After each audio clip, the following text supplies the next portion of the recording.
अध्यक्ष महोदय, सबसे पहले तो मैं आपके माध्यम से सदन के सभी दलों के, मैंने जितने भी हमारे सम्मानित सदस्य हैं उनके प्रति आभार व्यक्त करना चाहता हूं कि ऑपरेशन सिंदूर की जो शानदार कामयाबी हासिल हुई है उस पर चर्चा करने के लिए आज सदन पूरी तरह से तैयार है। अध्यक्ष महोदय, सबसे पहले मैं इस सदन के माध्यम से मैं देश के उन वीर सपूतों को, उन बहादुर सैनिकों को नमन करता हूं जिन्होंने की राष्ट्र की सीमाओं की रक्षा के लिए जब भी आवश्यकता पड़ी है अपना बलिदान देने में वह पीछे नहीं रहे हैं। आज भी वह तैयार हैं और आज भी वह तत्पर हैं। साथ ही मैं उन सैनिकों की स्मृति को भी अध्यक्ष महोदय नमन करता हूं जिन्होंने की भारत की एकता और अखंडता सुनिश्चित करने के लिए अपना सर्वस्व बलिदान कर दिया। मैं पूरे देश की तरफ से सेनाओं के सभी जवानों के प्रति कृतज्ञता व्यक्त करता हूं। अध्यक्ष महोदय, आज मैं आपकी अनुमति से ऑपरेशन सिंदूर से जुड़े कुछ महत्वपूर्ण तथ्यों और विषयों को सदन के समक्ष रखने के लिए यहां खड़ा हूं। अध्यक्ष महोदय, 6 और 7 मई 2025 को भारतीय सेनाओं ने ऑपरेशन सिंदूर के नाम से एक ऐतिहासिक सैन्य कार्रवाई को अंजाम दिया। यह केवल एक सैन्य कार्रवाई नहीं थी, बल्कि यह भारत की संप्रभुता, उसकी अस्मिता, देश के नागरिकों के प्रति हमारी जिम्मेदारी और आतंकवाद के खिलाफ हमारी नीति का एक इफेक्टिव और डिसाइसिव डेमोन्स्ट्रेशन था। अध्यक्ष महोदय, जैसा इस सदन को जानकारी है, 22 अप्रैल 2025 को जम्मू कश्मीर के पहलगाम क्षेत्र में एक अमानवीय और कायराना आतंकी हमला हुआ। इस हमले में हमारे 25 निर्दोष नागरिकों सहित एक नेपाली नागरिक की भी जान गई थी। उन निर्दोष लोगों की जान उनका धर्म पूछ कर लिया गया। यह अपने आप में अमानवीयता का सबसे कुत्सित और सबसे घृणित उदाहरण था। यह घटना भारत की सहन शक्ति की सीमा की भी मैं मानता हूं परीक्षा थी। अध्यक्ष महोदय, इस हमले के तुरंत बाद हमारे प्रधानमंत्री श्री नरेंद्र मोदी जी ने तीनों सेनाओं के प्रमुखों की एक उच्च स्तरीय बैठक की और उन्हें छूट दी गई कि वे अपने विवेक, स्ट्रेटेजिक अंडरस्टैंडिंग और रीजनल सिक्योरिटी सिचुएशन को ध्यान में रखते हुए वह निर्णायक कार्रवाई करें। इसके बाद हमारे सैन्य नेतृत्व ने न केवल अपनी मैच्योरिटी दिखाई, बल्कि उस स्ट्रेटेजिक विजडम का भी परिचय दिया जिसकी उम्मीद भारत जैसी एक रिस्पॉन्सिबल पावर से की जाती है। अध्यक्ष महोदय, ऑपरेशन सिंदूर को अंजाम देने से पहले हमारी सेनाओं ने हर पहलू का बहुत ही गहराई के साथ अध्ययन किया। हमारे पास कई विकल्प थे, लेकिन हमने उस विकल्प को चुना जिसमें आतंकवादियों और उनके ठिकानों को अधिकतम नुकसान पहुंचे और जिसमें पाकिस्तान के आम नागरिक को कोई क्षति न होने पाए, इस बात की भी हम लोगों ने चिंता की। अध्यक्ष महोदय, हमारी सेनाओं द्वारा की गई वेल कोऑर्डिनेटेड स्ट्राइक्स ने 9 टेररिस्ट इंफ्रास्ट्रक्चर टारगेट्स को प्रिसीजन के साथ, सटीकता के साथ हिट किया और इस सैन्य कार्रवाई में एक अनुमान के अनुसार 100 से अधिक आतंकवादी, मैं बहुत संभल कर बोल रहा हूं अध्यक्ष महोदय, हमारी फिगर गलत ना होने पाए, फिगर इससे बहुत अधिक है। 100 से अधिक आतंकवादी, उनके ट्रेनर, उनके प्रशिक्षक, उनके हैंडलर, लश्कर-ए तोयबा और हिजबुल मुजाहिदीन जैसे आतंकवादी संगठनों से संबंधित थे। ये वही आतंकी संगठन हैं जिन्होंने पाकिस्तान की सेना और ISI का जिन्हें खुला समर्थन प्राप्त है। अध्यक्ष महोदय, 7 मई 2025 को रात्रि 1:05 भारतीय सशस्त्र बलों ने ऑपरेशन सिंदूर प्रारंभ किया, जिसमें पाकिस्तान और पाक ऑक्युपाइड कश्मीर में भारत के खिलाफ आतंकी गतिविधियों से जुड़े 9 स्थानों को निशाना बनाया गया। इसमें POK के मुजफ्फराबाद में सवाई नाला और सैयदना बिलाल कैंप, कोटली में मस्जिद अब्बास व मसवर रहील शाहिद कैंप, कोटली में गुलपुर कैंप, भिम्बर में बरनाला कैंप, कोटली में अब्बास कैंप और पाकिस्तान के पंजाब प्रांत में बहावलपुर, मुहिदके और सरजाल और मेहमुना जोया शामिल थे। इनमें से 7 आतंकी शिविरों को भारतीय सेना ने पूरी तरह से नष्ट कर दिया, जबकि भारतीय वायुसेना ने मुरीदके और बहावलपुर को नेस्त नाबूद किया, जो लश्कर-ए-तोयबा और जैशे मोहम्मद के केंद्र हैं। पूरा ऑपरेशन मात्र, अध्यक्ष महोदय, जानकर पूरे सदन को प्रसन्नता होगी कि विदिन 22 मिनट्स पूरा ऑपरेशन समाप्त हो गया और हमने आतंकवादियों को उनके घर में घुसकर मारा। सशस्त्र बलों ने हमारी माताओं और बहनों के सिंदूर का बदला लिया और प्रत्येक भारतीय इस भावना से ओत-प्रोत हो गया। अध्यक्ष महोदय, मैं चाहूंगा कि पूरा सदन एक बार हमारे सेना के बहादुर जवानों के शौर्य और पराक्रम का। अध्यक्ष महोदय, यह सिंदूर की लाली शौर्य की कहानी है। यह सिंदूर की लाली शौर्य की कहानी है, भारत के मस्तक पर वीरता की निशानी है। अध्यक्ष महोदय, सेनाओं ने अंधेरी रात होने के बावजूद हमले की सफलता के स्पष्ट एविडेंस भी जुटाए हैं, साक्ष्य है हमारे पास। अध्यक्ष महोदय, हमले के कुछ ही घंटों के भीतर एक प्रेस रिलीज और मीडिया ब्रीफिंग के माध्यम से इन्हें जनता की जानकारी के लिए जारी कर दिया गया था। मुझे यह पुष्टि करते हुए गौरव की अनुभूति हो रही है कि सशस्त्र बल अपने सभी मिशन ऑब्जेक्टिव्स को पूरा करने में पूरी तरह से सक्षम रहे और साथ ही कामयाब रहे। अध्यक्ष महोदय, 7 मई 2025 को हमले माने 1:35 के तुरंत बाद भारतीय डीजीएमओ ने हॉटलाइन संदेश के माध्यम से पाकिस्तान के डीजीएमओ यानी डायरेक्टर जनरल मिलिट्री ऑपरेशन से संपर्क किया और टेरर इंफ्रास्ट्रक्चर के खिलाफ हमारे हमले के रेशनल और मेथोडोलॉजी के बारे में पूरी जानकारी दी और यह तथ्य भी बताया ये हमले एस्केलेटरी नेचर वाले नहीं थे, माने इसको हम आगे नहीं बढ़ाना चाहते। जिन मुहि मारा तीन मुहि मारे। अध्यक्ष महोदय, जिस प्रकार प्रभु हनुमान ने लंका में अपनी रणनीति बनाई थी, उसी प्रकार हमने भी उन्हीं को निशाना बनाया जिन्होंने हमें नुकसान पहुंचाया था। हालांकि पाकिस्तान ने इस रेशनल को समझने से इनकार कर दिया और अगले कुछ दिनों तक सिविलियन और सैन्य ठिकानों पर गोलीबारी करके बड़े पैमाने पर सीज फायर वायलेशन करके स्थिति को एस्केलेट करने की उसने कोशिश की। अध्यक्ष महोदय, 7-8 मई 2025 की रात को क्लियरली आइडेंटिफाइड आतंकवाद संबंधी ठिकानों पर हमारे सफल ऑपरेशन के बाद, सफल हमले के बाद पाकिस्तान ने स्थिति को एस्केलेट कर दिया और अनमैन्ड एरियल सिस्टम और अन्य साधनों का उपयोग करके भारतीय वायुसेना के बेसेस, भारतीय वायुसेना के सेंसर्स और सेना के फॉर्मेशन हेडक्वार्टर से लेकर ब्रिगेडों तक पर भी उसने हमला कर दिया। हालांकि हमारी इंटीग्रेटेड एयर डिफेंस ग्रिड और काउंटर यूएस ग्रिड ने इन हमलों को सफलतापूर्वक विफल कर दिया। अध्यक्ष महोदय, यस 400 यमारसैन आकाश मिसाइल सिस्टम और एयर डिफेंस गन्स बहुत प्रभावी साबित हुई हैं। अध्यक्ष महोदय, इस एस्केलेशन पर हमारा जवाबी हमला स्विफ्ट,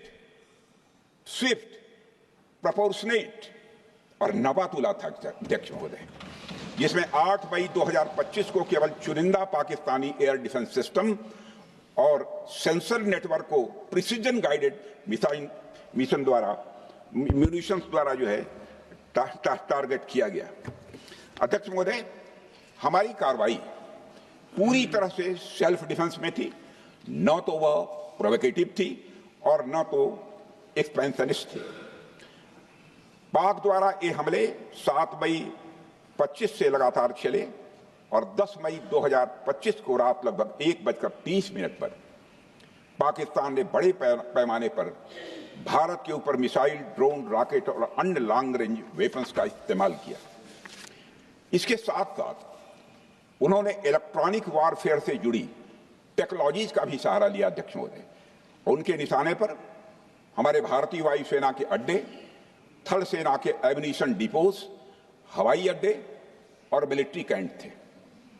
अध्यक्ष महोदय, यह कहते हुए मुझे गौरव की अनुभूति हो रही है कि हमारे air defence system, counter drone system और इलेक्ट्रॉनिक इक्विपमेंट्स ने पाकिस्तान के इस हमले को पूरी तरह से नाकाम कर दिया। पाकिस्तान हमारे किसी भी टारगेट को हिट नहीं कर पाया अध्यक्ष महोदय, और हमारे किसी भी इंपॉर्टेंट एसेट को नुकसान नहीं हुआ है। हमारी सुरक्षा व्यवस्था अध्यक्ष महोदय चाक चौबंद थी और हर हमले को हम लोग रोका गया। मैं इसके लिए भारतीय सेना के बहादुर सैनिकों की जमकर सराहना करता हूं, जिन्होंने दुश्मन के हर मंसूबे पर पानी फेर दिया। और अपने प्रतिपक्ष के मित्रों से भी कहना चाहता हूं, एक बार फिर से भारत के सेना के जवानों का कम से कम मेज थपथपाकर उनका अभिनंदन करिए। बहुत बहुत धन्यवाद। बहुत बहुत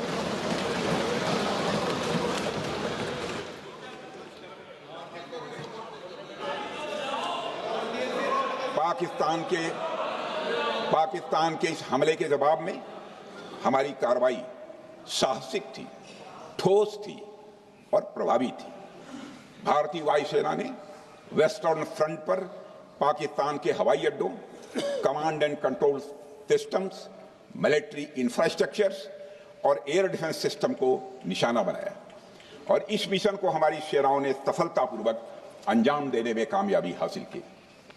अध्यक्ष महोदय, हमारी सेनाओं ने चकलाला, सरगोधा, रफीकी, रहीम यार खान, जैकबाबाद, सुक्कुर और भोलारी जैसे बड़े एयरबेस पर प्रहार किया और पूरी दुनिया ने भारतीय वायुसेना के शौर्य और पराक्रम की तस्वीर देखी।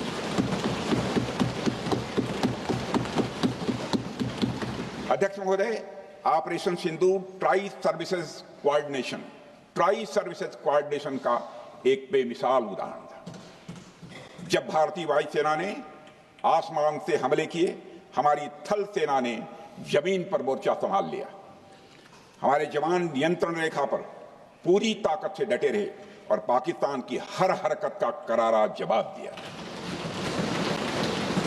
अध्यक्ष महोदय, भारतीय नौसेना ने भी, लोग पूछते हैं भारतीय नौसेना का क्या रोल था, भारतीय नौसेना ने भी उत्तरी अरब सागर में अपनी तैनाती मजबूत कर दी। भारतीय नौसैनिकों ने पाकिस्तान को यह साफ संदेश दिया कि हम समुद्र से लेकर जमीन तक पाकिस्तान के हर महत्वपूर्ण ठिकानों पर प्रहार करने में न केवल सक्षम हैं बल्कि हम तैयार हैं। अध्यक्ष महोदय, इस ऑपरेशन का मकसद टेररिस्ट कैंप्स और उनके सपोर्टर्स को टारगेट करना, उन्हें नेस्त नाबूद करना था और यह साफ संदेश देना था कि भारत आतंकवाद के विरुद्ध जीरो टॉलरेंस रखता है। भारत ने कार्रवाई इसलिए रोकी क्योंकि कॉन्फ्लिक्ट के पहले और उसके दौरान जो भी पॉलिटिकल और मिलिट्री ऑब्जेक्टिव्स तय किए गए थे उसे हम पूरी तरह से हासिल कर चुके थे। इसलिए यह कहना, यह मानना कि यह ऑपरेशन किसी दबाव में रोका गया था, यह बेबुनियाद है और सरासर गलत है।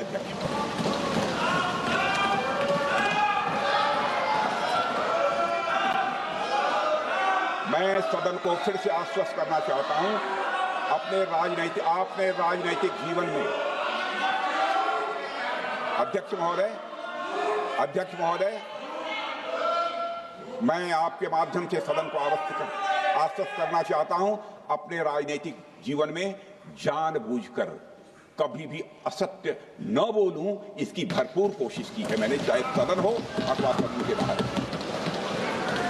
अध्यक्ष महोदय, मैं आपके माध्यम से सदन को यह भी अवगत कराना चाहता हूं,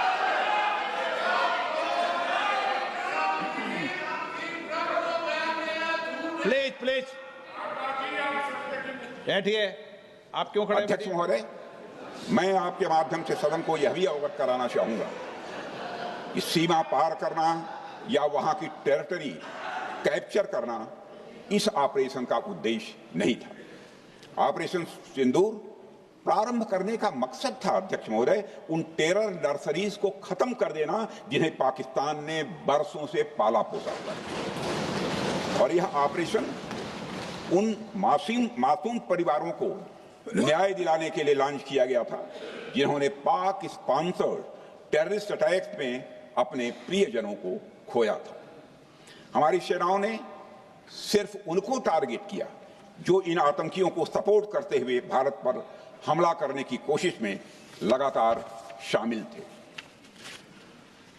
अध्यक्ष महोदय, ऑपरेशन सिंदूर का ओवरऑल पॉलिटिको मिलिट्री ऑब्जेक्टिव यह था कि आतंकवाद के रूप में प्रॉक्सी वार लड़ रहे पाकिस्तान को सजा दी जाए और इसी वजह से आर्म फोर्सेस को पूरी आजादी दी गई थी कि वे अपने टारगेट खुद चुने और करारा जवाब दें। और इस ऑपरेशन का उद्देश्य कोई भी युद्ध छेड़ना नहीं था, बल्कि फोर्स के डिमॉन्स्ट्रेटिव यूज से एडवर्सरी को झुकने के लिए मजबूर करना था। 10 मई की सुबह जब भारतीय वायुसेना ने पाकिस्तान की मल्टीपल एयरफील्ड पर करारा प्रहार किया तो पाकिस्तान ने हार मान ली है, अध्यक्ष महोदय, और हॉस्टिलिटी रोकने की कोशिश की। अब रोक दीजिए महाराज। उन्होंने एक कोशिश की, हमारे डीएमओ से बात की, महाराज अब रोक दीजिए, बहुत हो गया। यह पेशकश इस कैबिनेट के साथ स्वीकार की गई थी। उन्हें रुकिए तो रुकिए, बता दूंगा,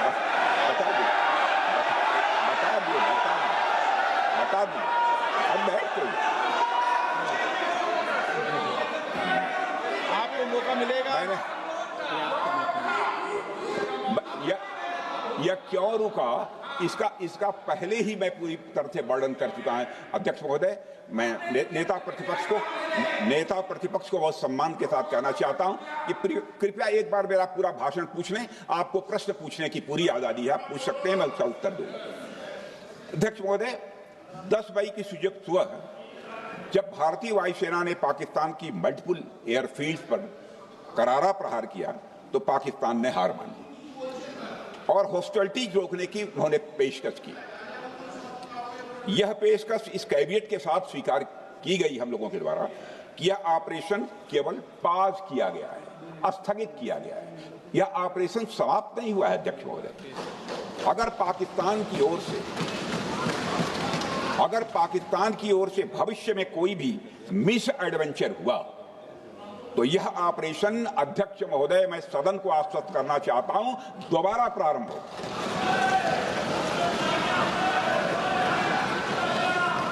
अध्यक्ष महोदय, भारतीय वायुसेना के जबरदस्त हमलों, नियंत्रण रेखा पर थल सेना की मजबूत जवाबी कार्रवाई और नौसेना के हमलों के डर ने पाकिस्तान को झुकने के लिए मजबूर कर दिया। अध्यक्ष महोदय, और पाकिस्तान की हार उनकी एक सामान्य विफलता नहीं थी, बल्कि यह उसके सैन्य बल और मनोबल या दोनों की एक हार थी। 10 मई को पाकिस्तान के डीजीएमओ ने भारत के डीजीएमओ से संपर्क किया और सैन्य कार्रवाइयों को रोकने की अपील की। मैं सदन में यह बात फिर से दोहराना चाहूंगा कि पाकिस्तान के डीजीएमओ ने भारत के डीजीएमओ से संपर्क किया और सैन्य कार्रवाइयों को रोकने की अपील की। 12 मई को दोनों देशों के डीजीएमओ के बीच औपचारिक संवाद हुआ और दोनों पक्षों ने सैन्य कार्रवाइयों पर विराम लगाने का निर्णय लिया। अध्यक्ष महोदय, हमारे सैनिकों का जो मनोबल, मातृभूमि की रक्षा करने का जो उनका समर्पण है, ऑपरेशन सिंदूर के दौरान उसका दर्शन 140 करोड़ से अधिक भारतवासियों ने देखा। मुझे खुद भी और प्रधानमंत्री जी को सीमावर्ती क्षेत्रों में जाकर हमारे जवानों से मुलाकात का अवसर मिला है। अध्यक्ष महोदय, श्रीनगर के मिलिट्री बेस पर, भुज के एयरबेस पर, उधमपुर के कमांड सेंटर पर, हर जगह प्रत्यक्ष मैंने अपनी आंखों से देखा कि हमारे सैनिकों का मनोबल अपनी पूरी बुलंदी पर था। उनकी आंखों में विश्वास है और उनका संकल्प अडिग है वे न केवल भारत की सीमाओं की रक्षा कर रहे हैं बल्कि हमारे राष्ट्रीय स्वाभिमान की भी अध्यक्ष महोदय रक्षा कर रहे हैं। अध्यक्ष महोदय, किसी भी देश में जनता सत्ता पक्ष को और विपक्ष को अलग अलग दायित्व सौंपती है, दोनों को अलग अलग दायित्व, और हेल्दी डेमोक्रेसी में तो स्वाभाविक है। सत्ता पक्ष का काम होता है जनता के हितों को ध्यान में रखते हुए कार्य करना, और विपक्ष का काम होता है सरकार से जनता के मुद्दों से संबंधित जरूरी प्रश्न पूछना। ऑपरेशन सिंदूर क्यों शुरू किया गया, इसकी जानकारी पहले भी दी गई है और आज भी मैंने सदन को दी है। अध्यक्ष महोदय, कभी कभी हमारे प्रतिपक्ष के लोग ये पूछते रहे हैं कि हमारे कितने बीमार गिरे। मुझे लगता है उनका यह प्रश्न हमारी राष्ट्रीय जनभावनाओं का सही से प्रतिनिधित्व नहीं कर रहा है। मुझे लगता है उन्होंने एक बार भी हमसे यह नहीं पूछा कि हमारी सेनाओं ने दुश्मन के कितने विमान मार गिराए।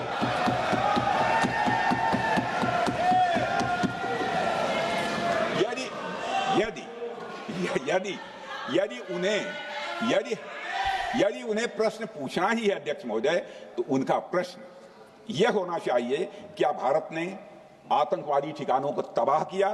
तो उसका उत्तर है हाँ।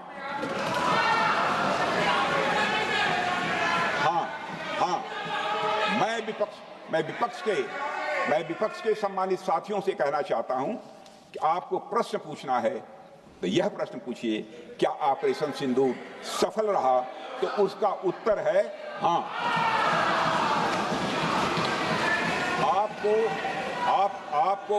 आपको प्रश्न पूछना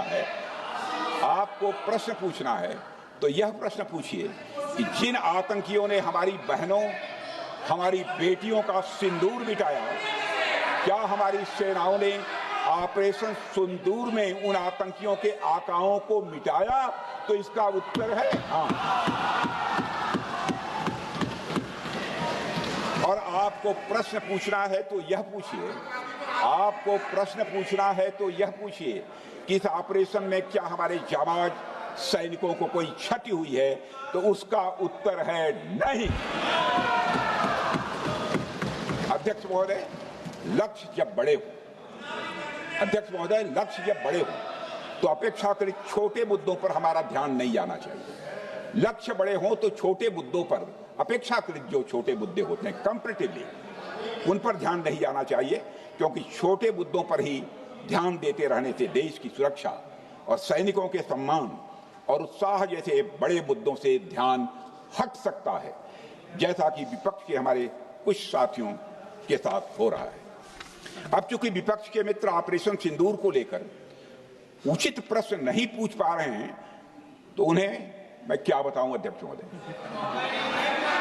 मैं लगभग 4 डिकेड से अधिक समय से राजनीति में, सत्ता पक्ष हो या विपक्ष हो, अपनी पार्टी हो या दूसरी पार्टी हो, कभी भी किसी के साथ दलगत राजनीति को मैंने शत्रुतापूर्ण तरीके से जिंदगी में नहीं देखा है मैंने अध्यक्ष महोदय। इसलिए आज अगर विपक्ष प्रश्न पूछने में असफल है, मैं विपक्ष को उनके इस काम में थोड़ी सी मदद करना चाहता हूं।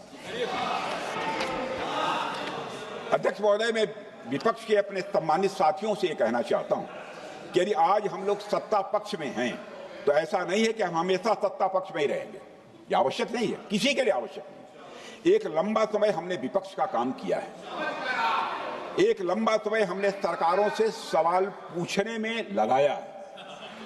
जनता ने जब हमें विपक्ष में रहने का दायित्व सौंपा था, तो हमने विपक्ष में रहकर विपक्ष की भूमिका को बड़े ही सकारात्मक तरीके से निभाया भी।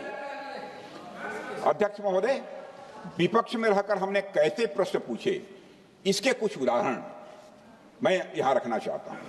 1962 में अध्यक्ष महोदय, चीन के साथ हुए युद्ध में जब दुखद परिणाम आया, तो हमने उस समय की सरकार से यह पूछे थे, लेकिन वह प्रश्न यह था कि हमारे देश की धरती पर दूसरे देश का कब्जा कैसे हुआ। हमने यह प्रश्न पूछा था कि हमारी सेना और हमारी जनता अपमानित क्यों हुई। हमने यह प्रश्न पूछा था कि बड़ी संख्या में हमारे सैनिक हताहत कैसे हुए। हमने यह प्रश्न नहीं पूछा कि हमारे टैंक हमारी मशीनें, हमारी बंदूकें क्यों ध्वस्त हो गई, यह प्रश्न हम लोगों ने नहीं पूछा। मशीनों और तोपों की चिंता न करके, मशीनों और तोपों की चिंता न करके अध्यक्ष महोदय, हमने देश की टेरिटरी की चिंता की, हमने देश के सैनिकों की। इसी तरह 71 के युद्ध में, 71 के युद्ध में जब हमने पाकिस्तान को सबक सिखाया, मैं उस समय की सरकार को मैं बधाई देना चाहता हूं। हमने अपने राजनीतिक और सैन्य नेतृत्व की प्रशंसा की। हमने ये नहीं देखा कि किस दल की सरकार है, किस विचारधारा की सरकार है, इसकी चिंता नहीं की कभी। हमारे नेता अटल बिहारी वाजपेयी ने संसद में खड़े होकर उस समय के नेतृत्व की प्रशंसा की थी। हमने इस बात की खुशी जाहिर कि हमने अपने शत्रु को सबक सिखाया। हमने उस दौरान यह प्रश्न नहीं पूछा कि सबक सिखाने के दौरान में भारत के कितने प्लेन्स गिरे, भारत के कितने इक्विपमेंट्स बर्बाद हुए। यह प्रश्न अध्यक्ष महोदय उस समय भी हम लोगों ने नहीं पूछा। अध्यक्ष महोदय, यदि मैं इसे और भी प्रैक्टिकल तरीके से समझाऊं, तो किसी भी परीक्षा के परिणाम में रिजल्ट मैटर करता है। यदि किसी परीक्षा में कोई बच्चा अच्छे मार्क्स लेकर आ रहा है तो हमारे लिए उसके मार्क्स मैटर करने चाहिए। हमें इस बात का ध्यान नहीं रखना चाहिए कि एग्जाम के दौरान उसकी पेंसिल टूट गई थी या उसकी पेन खो गई।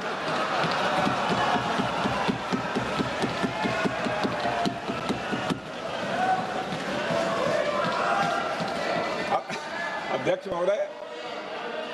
महोदय, अल्टीमेटली रिजल्ट मैटर करता है और रिजल्ट यह है, अध्यक्ष महोदय, अल्टीमेटली रिजल्ट मैटर करता है और रिजल्ट यह है अध्यक्ष महोदय कि ऑपरेशन सिंदूर के दौरान हमारी सेनाओं ने जो लक्ष्य निर्धारित किया था, उन लक्ष्यों को पूर्ण रूप से प्राप्त करने में हमने कामयाबी हासिल की। अध्यक्ष महोदय, भारत हमेशा से पाकिस्तान सहित अपने पड़ोसी देशों से मित्रता और सौहार्द सहयोगपूर्ण संबंध का सदैव इच्छुक रहा है। इसके लिए भारत की सभी सरकारों ने ईमानदारी से प्रयास भी किए हैं। वह चाहे आदरणीय लाल बहादुर शास्त्री जी हों या अटल बिहारी वाजपेयी जी हों या हमारे स्वर्गीय मनमोहन सिंह जी हों या प्रधानमंत्री श्री नरेंद्र मोदी जी, सभी ने हमेशा चाहा है कि इस इलाके में शांति और समृद्धि बनी रहे। सभी ने यह चाहा।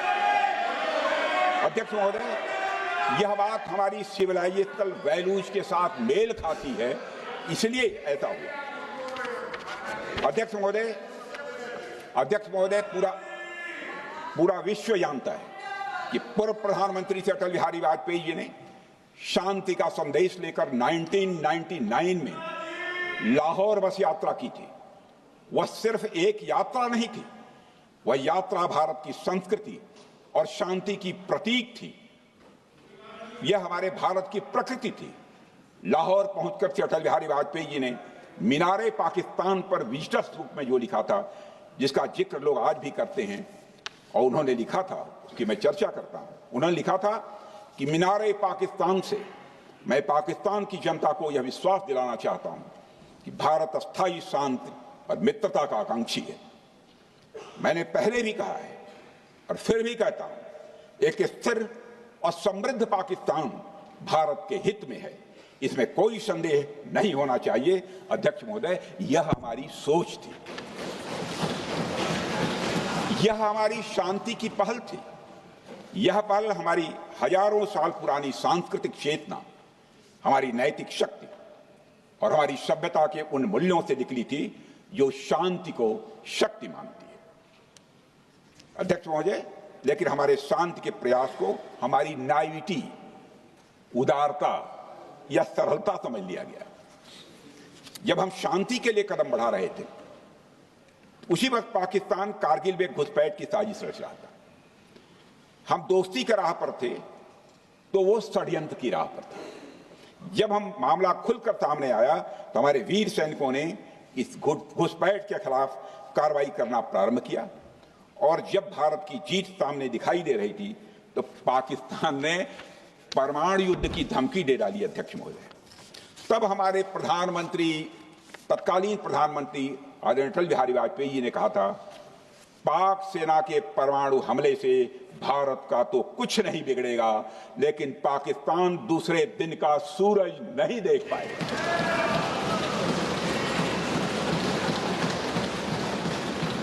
यानी अटल जी जो शांति का पैगाम लेकर गए, वही अटल जी शक्ति का भी परिचय देने में तनिक भी नहीं हिचके। यही है भारत। अध्यक्ष महोदय, यह सामर्थ्य का उद्घोष था। यह एक स्पष्ट संदेश था कि भारत शांति चाहता है, लेकिन अगर कोई हमारी संप्रभुता को चुनौती देगा तो उसका जवाब भी उतनी ही दृढ़ता से दिया जाएगा।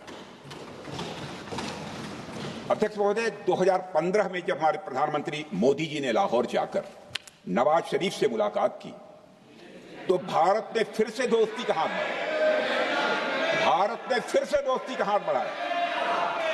अध्यक्ष महोदय, हम वाकई में शांति की राह पर चलना चाहते थे, क्योंकि हमारी मूल प्रकृति बुद्ध की है, युद्ध की नहीं है।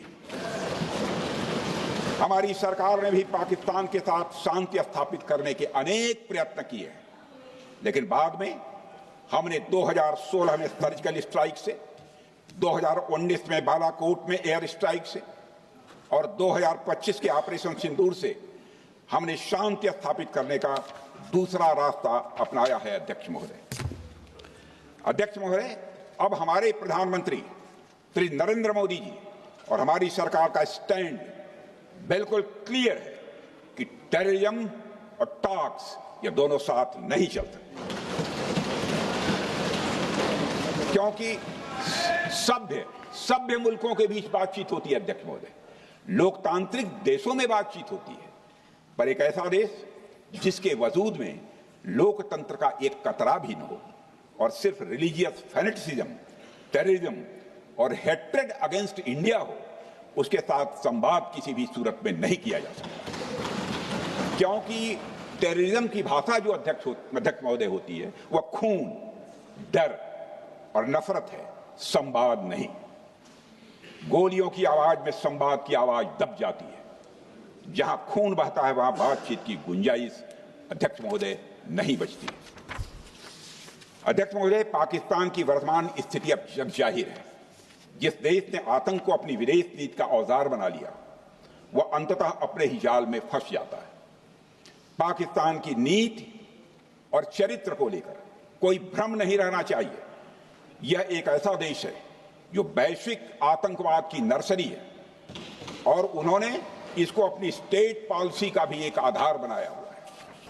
अध्यक्ष महोदय, ऑपरेशन सिंदूर के दौरान पूरी दुनिया ने देखा है कि पाकिस्तान में सरकार आतंकवादियों के लिए स्टेट फ्यूनरल का इंतजाम कर रही है और सैन्य अधिकारी भी आतंकवादियों के जनाजे में भाग लेते हैं। यह वही देश है जो सीमा पर सैनिकों से लड़ने का साहस नहीं जुटा पाता, इसलिए निर्दोष नागरिकों, बच्चों और तीर्थ यात्रियों को आतंकवाद का निशाना बनाता है। पाकिस्तान की सेना और आईएसआई आतंकवाद को एक प्रॉक्सी वार के रूप में अध्यक्ष महोदय इस्तेमाल करती हैं और उसके सहारे वे भारत को डिस्टेबलाइज करने का सपना देखती हैं। अध्यक्ष महोदय, मैं लोकतंत्र के मंदिर में खड़े होकर यह बात कह रहा हूं कि भारत को 1000 कट्स देने का सपना पालने वालों को नींद से जग जाना चाहिए। यह मोदी जी के नेतृत्व वाला नया भारत है जो आतंकवाद के खिलाफ किसी हद तक जा सकता है।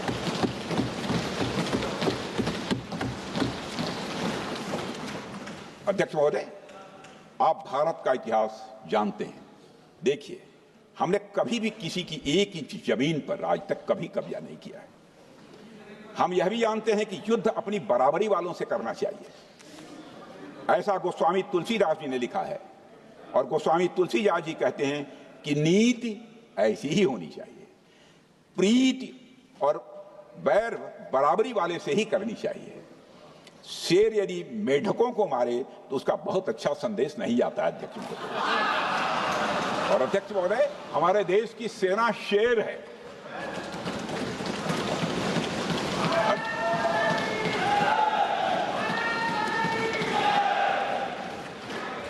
अध्यक्ष महोदय, पाकिस्तान जैसा देश जो साइज, सामर्थ्य, शक्ति और समृद्धि में हमारे आसपास भी नहीं है, उस मुल्क से कैसा मुकाबला?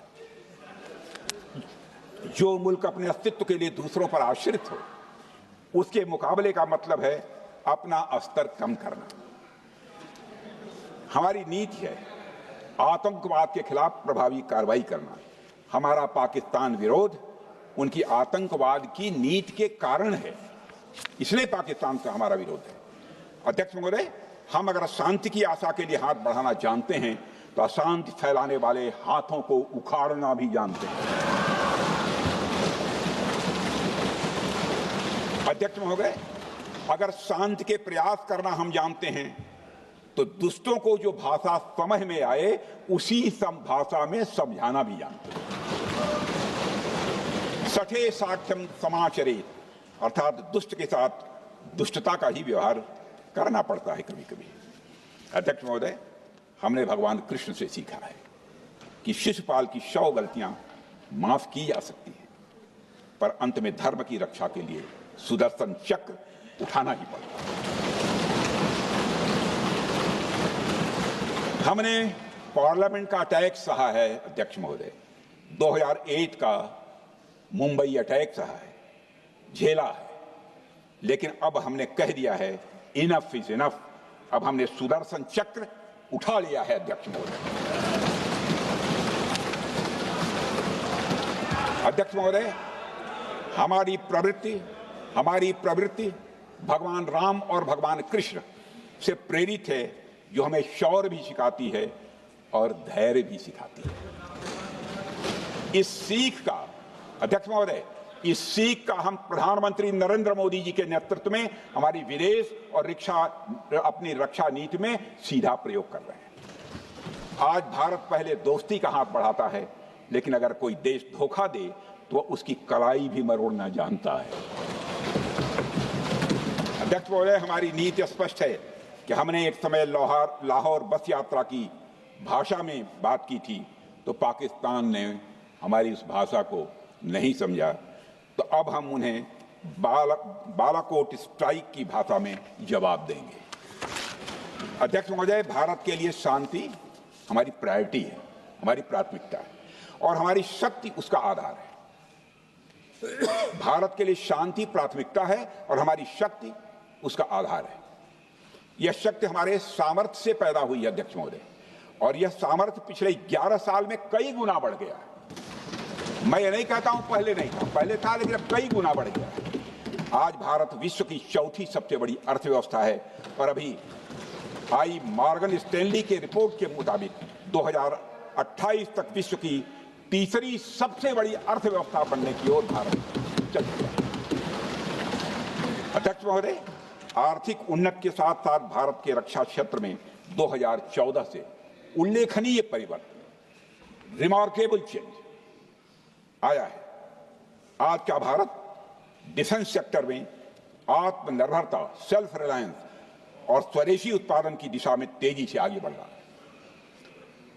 अध्यक्ष महोदय, आज हम हर दृष्टि से समर्थ भी हैं और सक्षम भी हैं।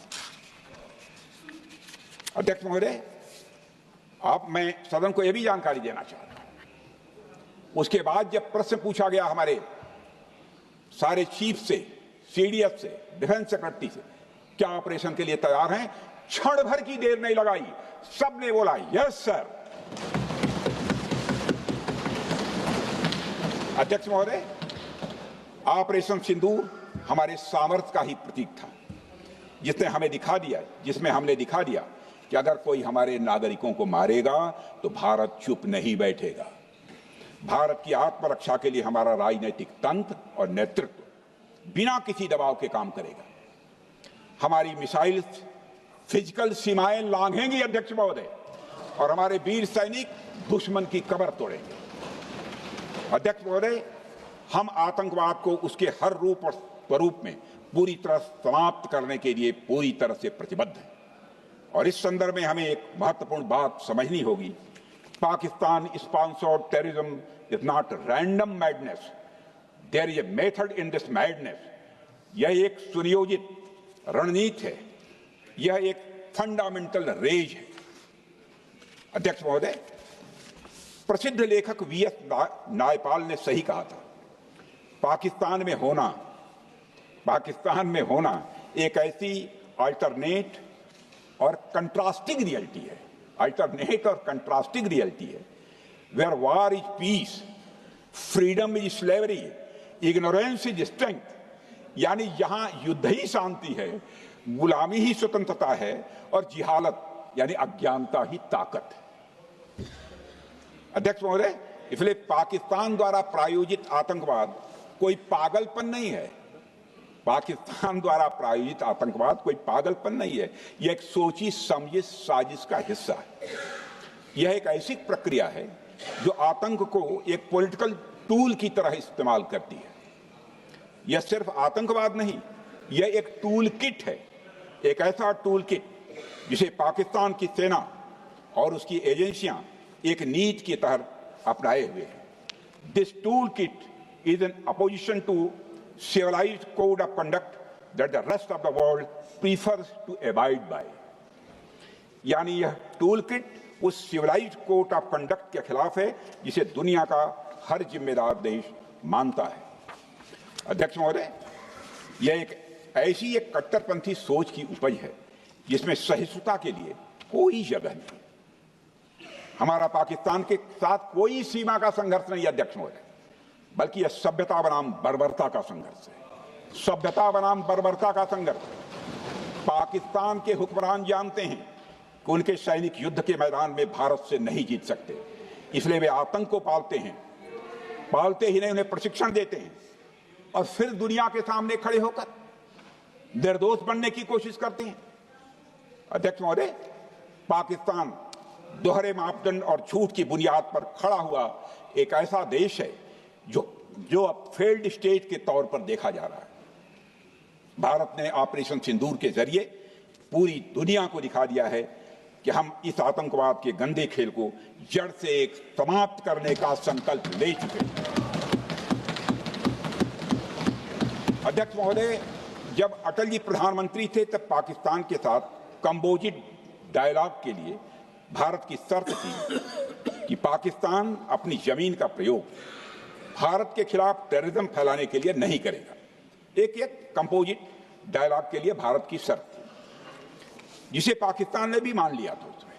लेकिन दुर्भाग्य से 2009 में शर्म शेख में तत्कालीन सरकार ने एक बड़ी भूल की, जब कंपोजिट डायलॉग प्रोसेस से पाकिस्तान प्रायोजित आतंकवाद को डीलिंक कर दिया गया।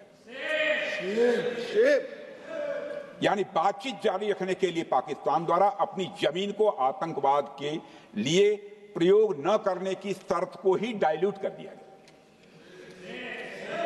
मैं मानता हूं यह भारत की स्ट्रेटेजिक पोजीशनिंग को कमजोर करने वाला एक कदम था। अध्यक्ष महोदय, ऐसी ही एक और गंभीर चूक तत्कालीन सरकार ने 2006 में हवाना में भी हुई थी, जब पाकिस्तान को आतंकवाद का विक्टिम माना गया और एक ज्वाइंट एंटी टेरर मैकेनिज्म बनाने पर सहमति भी हुई थी। 2006 की बात कर रहा हूं। अध्यक्ष महोदय, यह सोचने वाली बात है कि जो देश आतंक को पैदा करता है, उसे पालता है, उस देश को ही आतंक से पीड़ित मान लेना कितना बड़ा स्ट्रेटेजिक ब्लंडर है। अध्यक्ष महोदय, आतंकवाद के खिलाफ हमारी लड़ाई अब केवल सीमा पर नहीं है, बल्कि वैचारिक मोर्चों पर भी लड़ी जा रही है। इसी उद्देश्य से प्रधानमंत्री जी कई हाई लेवल डेलीगेशंस का गठन भी उन्होंने किया था, जिसमें हमारे लगभग अधिकांश दलों के सम्मानित सदस्य उसमें शामिल थे। उसमें विभिन्न राजनीतिक दलों के रिप्रेजेंटेटिव शामिल हैं और सचमुच इस समिति ने वैश्विक मंचों पर जाकर भारत की बात बहुत ही प्रभावी तरीके से रखी और आतंकवाद के विरुद्ध वैश्विक समर्थन को उन्होंने मजबूत किया। अध्यक्ष महोदय, मैं उन सभी डेलीगेशन के सम्मानित सदस्यों के प्रति शीश झुकाकर आभार व्यक्त करना चाहता हूं, जिन्होंने भारत का आतंकवाद के खिलाफ स्टैंड तथा जीरो टॉलरेंस की पॉलिसी और ऑपरेशन सिंदूर के बारे में दुनिया के देशों को सही तरीके से अवगत कराया, प्रभावी तरीके से अवगत कराया। अध्यक्ष महोदय, ऑपरेशन सिंदूर को लेकर सर्वदलीय बैठक भी हुई। I am very happy to tell the house that during Operation Sindoor, all the political parties of the country kept aside all ideologies and differences and showed solidarity with the nation, with the soldiers and with the government. फिर इसके लिए आभार व्यक्त करता हूं। मुझे लगता है यही इस देश के लोकतंत्र की खूबसूरती है। अध्यक्ष महोदय, जैसा कि हमारे माननीय प्रधानमंत्री मोदी जी ने भी कहा है कि ऑपरेशन सिंदूर अभी रुका है, समाप्त नहीं हुआ है। यदि आवश्यकता पड़ी, यदि पाकिस्तान फिर किसी नापाक हरकत की कोशिश करता है तो हम और भी कठोर और निर्णायक कार्रवाई करने के लिए तैयार हैं। अध्यक्ष महोदय, ऑपरेशन सिंदूर के माध्यम से पाकिस्तान के मन में भारत को लेकर जो बहुत बड़ी गलतफहमी थी वह हमने दूर कर दी है। और मेरी दूर थोड़ी बहुत बची यदि भई होगी तो उसको भी दूर कर देंगे। अध्यक्ष महोदय, मुझे महाकवि राष्ट्र कवि रामधारी सिंह जी दिनकर की कुछ पंक्तियां याद आती हैं। अध्यक्ष महोदय, क्षमाशील हो रिपु समक्ष, तुम हुए विनत जितना ही, दुष्ट कौरवों ने तुमको कायर समझा उतना ही। अध्यक्ष महोदय, भारत ने न केवल अपनी सैन्य क्षमता का प्रदर्शन किया, बल्कि अपनी राष्ट्रीय दृढ़ता, नैतिकता और राजनीतिक कुशलता का भी परिचय दिया है। भारत अब किसी भी आतंकी हमले का निर्णायक और स्पष्ट उत्तर देगा। अध्यक्ष महोदय, हमने एक नई लक्ष्मण रेखा खींच ली है। अब आतंकवाद को आश्रय और समर्थन देने वालों को कोई शरण नहीं मिलेगी। और अध्यक्ष महोदय, भारत किसी भी तरीके से किसी भी तरह के न्यूक्लियर ब्लैकमेलिंग या दबावों के आगे अब झुकने वाला नहीं है।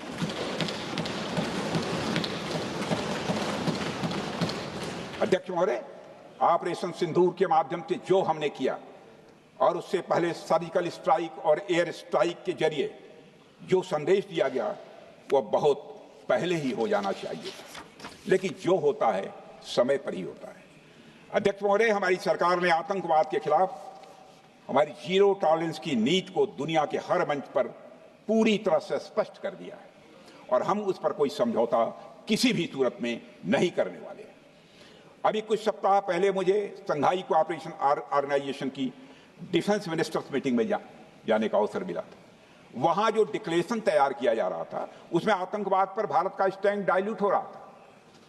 हमने साफ कह दिया कि जब तक आतंकवाद के मुद्दे पर भारत का स्टैंड रखा नहीं जाएगा हम किसी ज्वाइंट स्टेटमेंट पर साइन नहीं करेंगे और इसकी वजह से वहां कोई ज्वाइंट स्टेटमेंट नहीं आया।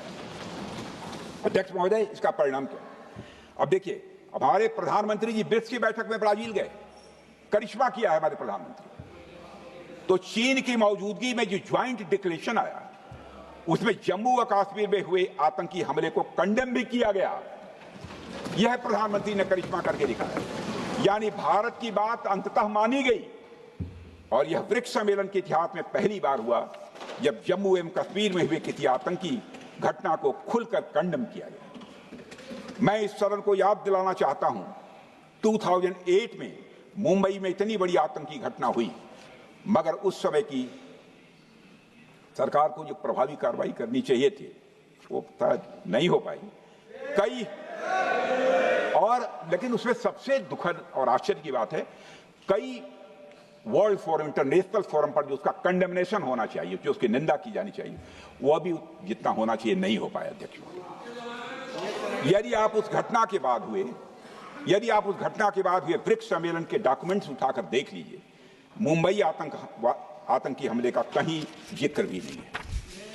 और अध्यक्ष महोदय, जब केंद्र में प्रधानमंत्री मोदी जी के नेतृत्व में सरकार बनी तब जाकर कहीं के हालात कुछ बदलने शुरू हुए और साल 2017 में हुए ब्रिक्स सम्मेलन में पहली बार 2017 में हुए ब्रिक्स सम्मेलन में पहली बार आतंकवाद से लश्कर और जैश जैसे आतंकवादी संगठनों को जोड़ा गया। यह भी अपने में करिश्माई काम था। यह परिस्थिति इसलिए बनी क्योंकि इसके ठीक एक साल पहले उरी की घटना के भारत की सेनाओं ने सीमा पर जाकर सर्जिकल स्ट्राइक की थी। हमने दुनिया को बताया कि आतंकवाद के खिलाफ हम सरहद के इस पार भी मारेंगे और जरूरत पड़ी तो आतंकियों के घर में घुसकर भी मारेंगे। यह बदलाव प्रधानमंत्री मोदी जी के नेतृत्व में आया। अध्यक्ष महोदय, यह वही नीति है जो पहले की सरकारों को भी अपनानी चाहिए थी। उन सरकारों को जिनके शासनकाल में भारत ने सबसे भीषण आतंकी हमलों का सामना किया, जिनमें 2008 का मुंबई हमला आज भी हर हिंदुस्तानी के जहन में बैठा हुआ है, जिंदा है, एक न भूलने वाली त्रासदी के रूप में जिंदा है। अध्यक्ष महोदय, मैं श्री प्रणब मुखर्जी जी ने अपनी किताब द कोलिशन ईयर्स में लिखा है, मेरे पास है भी, कोलिशन ईयर्स में लिखा है कि जब मुंबई अटैक हुआ था, प्रणोदा ने लिखा है, जब मुंबई अटैक हुआ था, India had evidence that the terrorist came from Karachi port. Pakistan के नॉन स्टेट एक्टर्स के बहाने पूरी दुनिया में, नॉन स्टेट एक्टर्स के बहाने को पूरी दुनिया में कोई मान नहीं रहा था। उन्होंने लिखा है प्रणोदा ने, and I quote, amid heated debates within the cabinet, there was a demand for military intervention which I rejected. यह उन्होंने लिखा, मैंने नहीं लिखा है, अनकोट। अध्यक्ष महोदय, भारतीय विदेश सेवा के एक वरिष्ठ अधिकारी ने भी अपनी किताब में इस बात की पुष्टि की है, जिनका नाम है अजय बिसारिया, और वो शायद फॉरेन सेक्रेटरी थे, कि मुंबई हमले के तुरंत बाद एक उच्च स्तरीय बैठक हुई थी जिसमें तत्कालीन विदेश मंत्री प्रणोदा ने पूछा व्हाट शुड बी डन। तो विदेश सचिव शिवशंकर मेनन जी ने सुझाव दिया कि भारत मोरदके में लश्कर-ए-तोयबा के मुख्यालय पर क्रूज मिसाइल से हमला कर सकता है। यह सुनकर प्रणोदा ने चश्मा उतारकर साफ किया और सभी अधिकारियों को धन्यवाद देकर बैठक समाप्त कर दी। अध्यक्ष महोदय, उस समय की सरकार ने जो सही समझा वो किया, पर मैं मानता हूं कि अगर तब की सरकार ने भी 2016 सर्जिकल स्ट्राइक, 2019 एयर स्ट्राइक जैसे निर्णायक और कठोर कदम उठाए होते तो पाकिस्तान की स्ट्रेटेजिक कैलकुलस बदल सकती थी। एक पावरफुल और डिसाइसिव एक्शन पाकिस्तान और उनकी सेना के द्वारा इस 500 टेररिस्ट ऑर्गेनाइजेशंस के लिए बड़ा डिसइंसेंटिव साबित हो सकती थी। अध्यक्ष महोदय, 2008 में मुंबई हमलों के बाद उस समय की सरकार ने सिर्फ बातचीत का मार्ग चुना था। मैं स्पष्ट करना चाहता हूं, यह कोई आलोचना नहीं है अध्यक्ष महोदय, न उस सरकार की, न उस समय के प्रधानमंत्री की, और न ही उन नेताओं की। उस समय की लीडरशिप को जो सही लगा उन्होंने वह निर्णय लिया। अध्यक्ष महोदय, बस मैं इतना ही कहना चाहता हूं कि आज का भारत अलग सोचता है और अलग तरीके से काम करता है। हमारा मानना है यह आपका प्रतिद्वंदी आतंक को रणनीति बना चुका हो और बातचीत की भाषा नहीं समझता हो तो standing firm and being decisive के अलावा कोई विकल्प नहीं बचता है।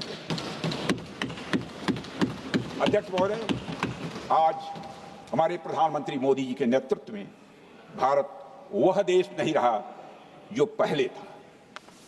Two-day doziers have been replaced by decisive action. Two-day doziers have been replaced by decisive action. आज भारत सहता नहीं है, भारत जवाब देता है। अध्यक्ष महोदय, आज भारत आतंक की जड़ तक जाता है और उसे उखाड़ फेंकने का सामर्थ्य रखता है।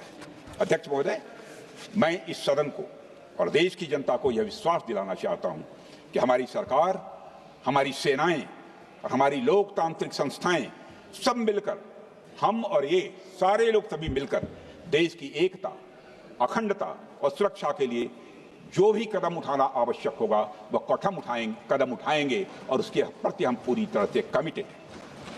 अध्यक्ष महोदय, अंत में मैं केवल इतना ही कहना चाहता हूं, यह समय एकजुट होकर अपनी सुरक्षा, संप्रभुता और आत्मसम्मान की रक्षा के संकल्प को और अधिक मजबूत करने का है।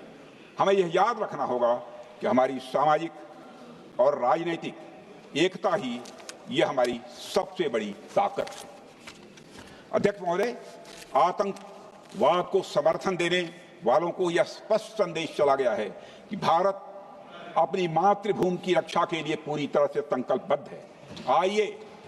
आइए हम सभी दलगत भाव से ऊपर उठकर, आइए हम सभी दलगत भाव से ऊपर उठकर संगच्छध्वम संगवरध्वम के मंत्र से प्रेरणा लेकर एक साथ खड़े हो जाएं और हम इस राष्ट्रीय संकल्प को मजबूत करें। यही हम सबका राष्ट्रीय दायित्व है। और इन्हीं शब्दों के साथ अध्यक्ष महोदय, आपने मुझे विचार रखने का अवसर दिया, आपके प्रति आभार व्यक्त करते हुए और अपने सभी सम्मानित सदस्यों के प्रति धन्यवाद व्यक्त करते हुए अपना निवेदन समाप्त करता हूँ। सबने शांतिपूर्वक बात। श्री गौरव गोगोई।